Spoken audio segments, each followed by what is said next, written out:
So the Amex Blue Cash Everyday credit card. A lot of people say it's one of the best credit cards in the market. And sure, it has no annual fee. It is, a cashback earning credit card, no points, miles, none of that to balance. Otherwise, pretty much what you spend, you're going to earn some multiplier. And on certain categories, you'll earn a little more. And there's a couple of benefits to make it seem that, okay, hey, this card has a lot of value to offer, especially having no annual fee. I will say, as the years have gone on, this card was probably stellar when it first came out. But there's been other competitors through other issuers where over time, this card may not be, the apex, the top, the summit of the best credit cards in the market. And so in this year of 2025, is the Blue Cash Everyday still worth considering? Is what we'll get into. So with that, I'll start off with the earn rate. Just like any other credit card that's out there in the market, we're looking at a floor rate, so the minimum we can earn of 1%. Yet there's a few categories where there's an increased multiplier. And the first one is going to be groceries, where we're going to get 3% back up to $6,000 in spend each calendar year. 6K in spend divided by 12 months is basically $500 a month. For an individual, aka one person, I think that's fine. And if you have a family, depending how big they are, how much you're spending on groceries, then that's where maybe, hey, the 6K cap may or may not be enough in general. Again, it's not like you're getting 0%. After hitting the 6K cap, it goes down to 1%. But the point is, wouldn't it be that much better if it was 3% on an unlimited cap, such that there's not this feeling of, okay, hey,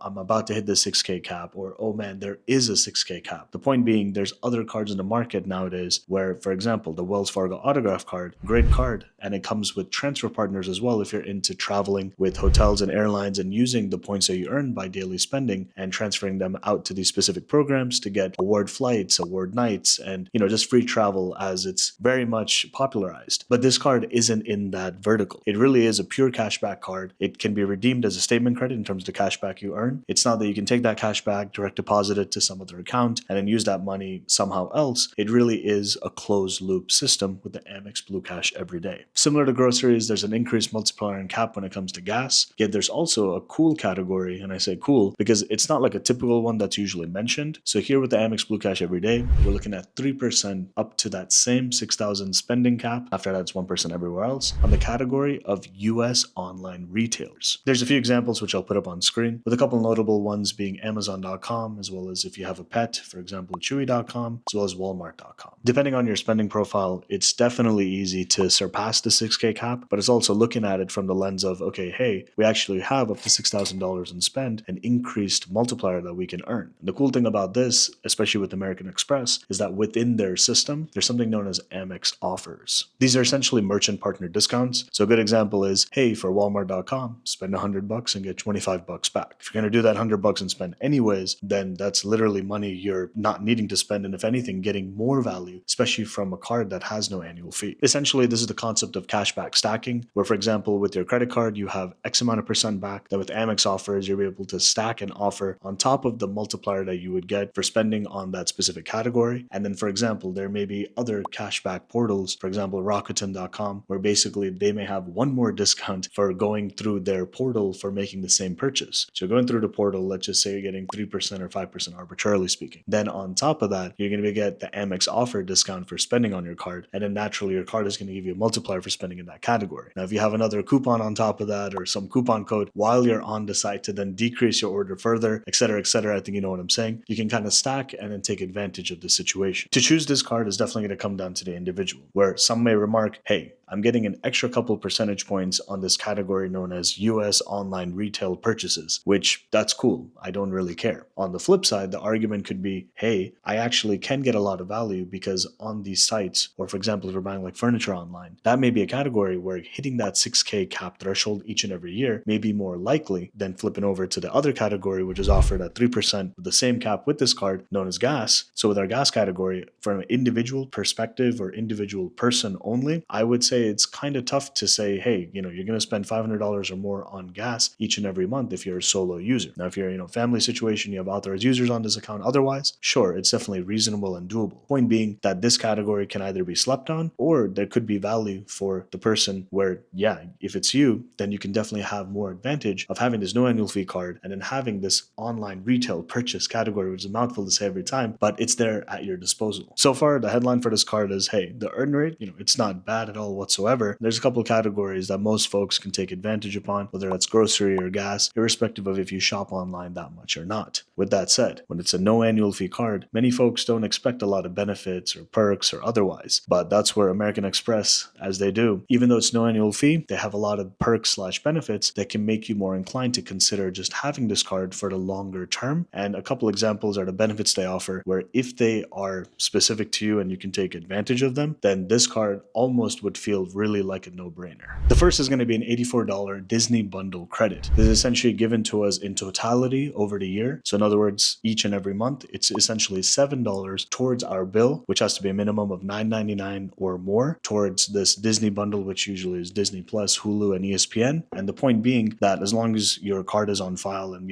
this is the card you're using to make those payments, and you also need to enroll in this. So let's say you get this card, you have to log into your Amex account, select, it's called enrollment required. You go and enroll, then you're basically like eligible to keep on receiving this perk each and every period over time. Very simply put, if you're already spending with this merchant, then there's already value to be had. So it's something to consider. And there's also one more benefit, which screams $180 back in value to us each and every year. Yet this is where I think it gets a little more specific based on an individual to individual basis. This card's multipliers, if we remember them as gas, grocery, as well as online retail purchases, there's nothing that speaks about a multiplier when it comes to eating out. The reason I mention this is because this $180 credit they give to us is for a home chef, and it's distributed in $15 increments over the span of 12 months. So each and every year, 12 times 15 is 180, and it keeps on going as long as your membership is on auto renew. The point being, this card's target market is those that are more, let's say, homebodies or more like family related life, or just not eating out in general, such that if you have this card, you may want to couple it with a card that has some increased multiplier on dining or another category, or else you'd be effectively looking at 1% everywhere when you're spending on this card. Sure, it's unlimited, but that you can get with any other card in the market that exists today. With the Blue Cash Everyday, there's also a couple perks that come with the card which complement its earning categories. The first one goes by the name Shop Runner, where essentially you get 2-day shipping with 100 plus online stores at the time of recording, where it's like Amazon Prime if you think about it for 2-day shipping, but with merchants that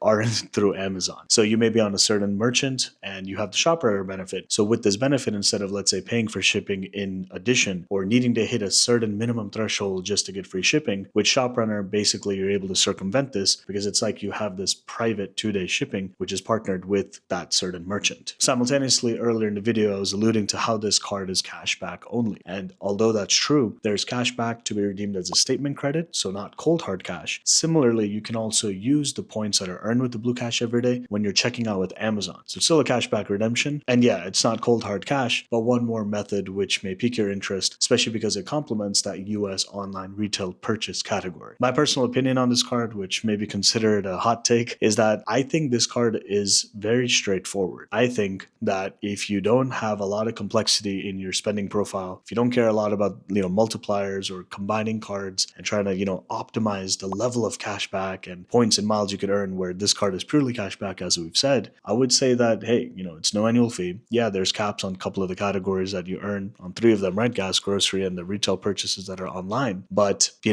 have a couple of benefits if you're a Disney spender and you don't mind subsidizing your membership with this card. Then Home Chef, if you actually are a consumer of that service, then I think that this card is just great to tack on. Even if you're not spending every day on it, it's a way to subsidize your membership. Those are my thoughts in that perspective. But when you think about kind of the bigger perspective overall, right? If you're willing to say, okay, hey, I'm not supremely or only loyal to American Express, if you're okay, considering like a Wells Fargo autograph card, for example, or if you're thinking about, hey, maybe I can consider, what I'm about to recommend is a Chase Freedom Flex, for example, where you get 1% everywhere, just like the Blue Cash Everyday, but you have this increased spending multiplier for certain categories each and every quarter, where you're getting 5% on this concept of rotating categories. So maybe in Q1 of, let's say, 2026, it's going to be dining and a couple others. Maybe in Q2, it's going to be groceries and something else. And maybe in Q3, it's going to be, again, Amazon.com and something else. So the point is, you're able to get an increased rate of earn that you're getting per dollar spent better than you would with the Blue Cash Everyday. It's just that there's that timing constraint. So that's up to the individual of how, mathematically plus timing you want to kind of really optimize. Simultaneously with the Chase Freedom Flex, you also have 3x on dining, where on each and every dollar spent, you're going to earn more than you would with the Blue Cash Everyday. So this territory that I start getting into is a different card either to consider from from the Amex Blue Cash Everyday, or now, we're talking about how do we want to have a strategy where if we have more than just a one card, how does a two card setup look like a three card setup look like? And so that itself would be its own future video. I would say the Wells Fargo autograph card is an amazing example of something to consider, because the sign up bonus offer for the Amex Blue Cash Everyday, it's $250 back, up to that much. It's not guaranteed. So folks may not be eligible for a new card member offer, as they say. And it's $250 after $2,000 in minimum spend in the first 6 months. 6 months is a great time frame. 2K, I think, is very reasonable over the 6 months. But the point is, it really is geared towards you using the card and being, a true user, I would say, versus just getting a bonus and then,